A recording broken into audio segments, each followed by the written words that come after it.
So do you need a mindset reset? I know I do. That's what I'm going to try and do a little bit of exploration of here. And hopefully this will help you as much as it's maybe going to help me.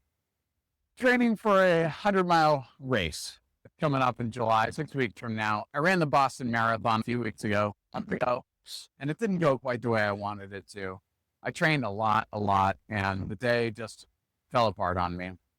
And it was really sad, and I felt bad about that, and it's still on my mind. But, I finished that race, and that's when I started looking forward to this 100-miler, which is about 3 months after the marathon. Started training for it, and I started thinking about how I'm going to do it. I was already running 80 to 100-mile weeks for the marathon training, so I've got a pretty good base. I'm pretty set. So what I thought I should do is I should put a intermediate race in between the marathon and the 100-mile race, because I need to do some kind of an ultra to sort of snap my head into the game. And so I signed up for a backyard ultra. I'd never done that before, and it went well. It went fine. And I got out the other side of it, and I decided, all right, I'm in decent enough shape now that I need to get some work done, because my life is a challenge right now. I got laid off 6 months ago. I've been looking for a job, and it has not been going so well. We live in this world of tariff threats, which is just going to kill the jobs. It's already killed the jobs in my industry. It's going to make things more expensive. On top of that, we've got AI. Gosh, AI has been so cool. It's been so fun to see it happening and see how much it can improve our ability to get things done.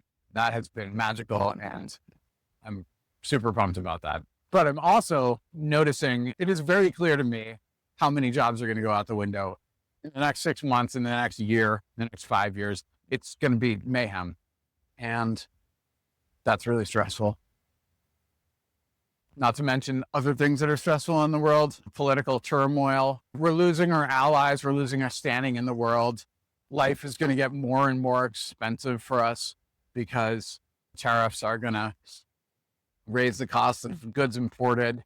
Businesses are going to go out of business as a result. It's just mayhem is coming for us, and it's very nerve-wracking. So I went out for a long run yesterday.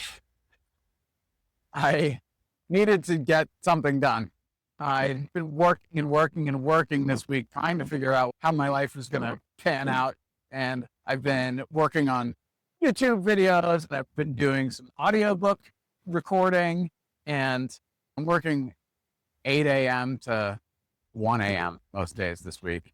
I'm very tired, and so I needed to get a run in. So I went out and I did a really long run yesterday. It was 23 miles. Biggest run you can do around Boston area on the trails. It's in Blue Hills Reservation. It's basically a loop around the outside of the whole thing. And I did that, and I got 9 miles into this 23-mile run, and I started feeling bad. My legs were dead. My head wasn't in it. My glutes were hurting. My feet were hurting.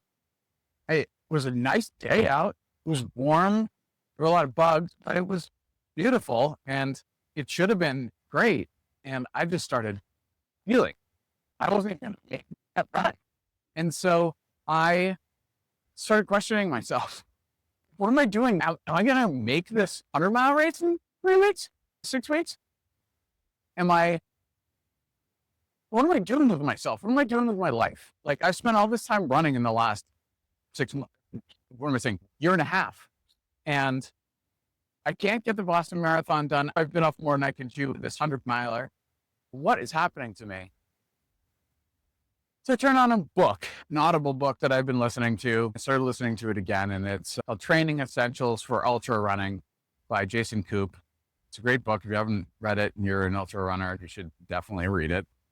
Very based in science. The chapter that I happened upon yesterday during the run was on your mindset during ultra running, during a race in particular, and how you got to train your brain in the lead up to the race. Not just what you do on race day, but all of the training that you do before it. You need to train your brain to think this way all the time. And It goes into dissociative and associative thinking. So you need to engage in both of those things while you're running.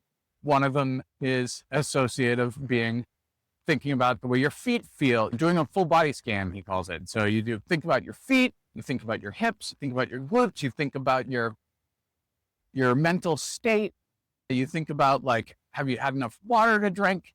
You do all of these things. You think about your whole body. So that's associative thinking. You could also do, and you have to do, dissociative thinking, which is thinking about things that have nothing to do with the run. So if you have laundry left to do at home, think about the movie that you watched last night, think about your friends, think about your kids and their school, and think about whatever, anything that's not running. Of course, we all engage in that kind of thinking when we're running. And then he also talks about mindfulness. So, you just like you should in your normal life, you should engage in periods of mindfulness where you are living completely in the moment, as they say, by way of connecting with your breathing, seeing your breathing all the way in and all the way out, focusing deeply on that process for a period of time. So you are distracted by something, and that's something you need to focus on, practice to be better and better at it. It helps with your heart rate, it helps with your body, your mind. And he also discussed this.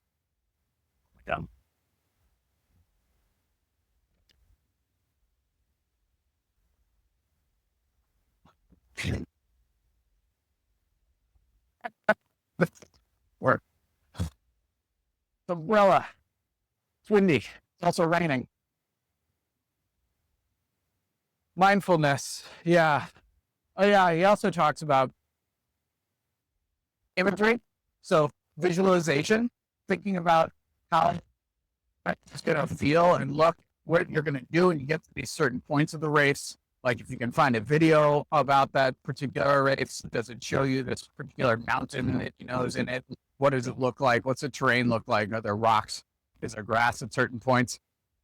Picture yourself running up those sections. How it feels on your feet.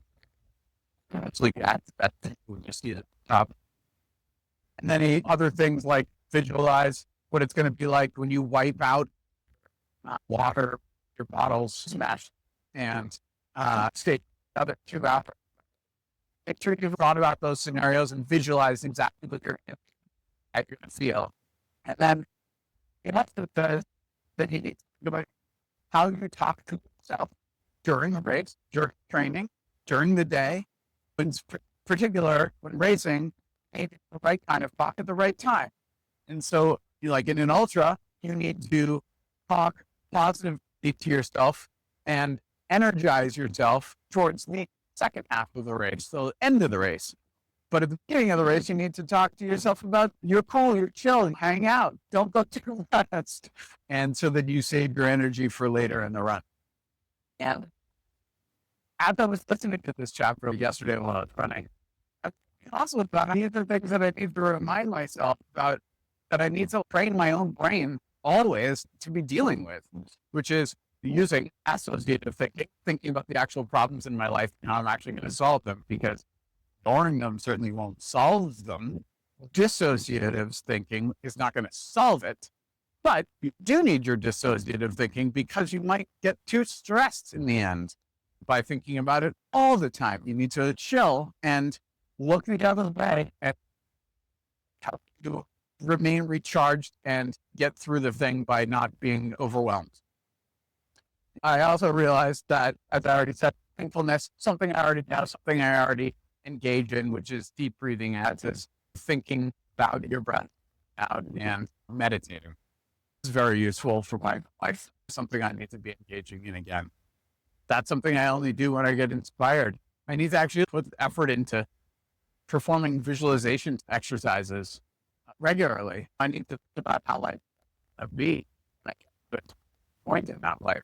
What's it going to look like a year from now? What's it going to look like 5 years from now? What's it going to look like when all of the jobs are gone? What's it going to look like when good things happen I can't think of in this particular moment? Because I need to engage in some more of this activity before I'm actually going to figure out what that is. And my self-talk.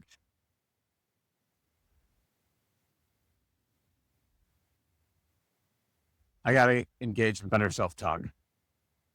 I used to be really, really bad about this back when I was still a heavy drinker, in particular. Late morning, I talked very badly to myself in the mirror. It was a really tough time. Still not perfect at it. I'm better at it, but I'm not perfect. But I need to engage in self-talk that's a more positive thing, more constructive, helps me get through problems more than keeps me from getting through problems by getting in my own way and causing myself self-doubt.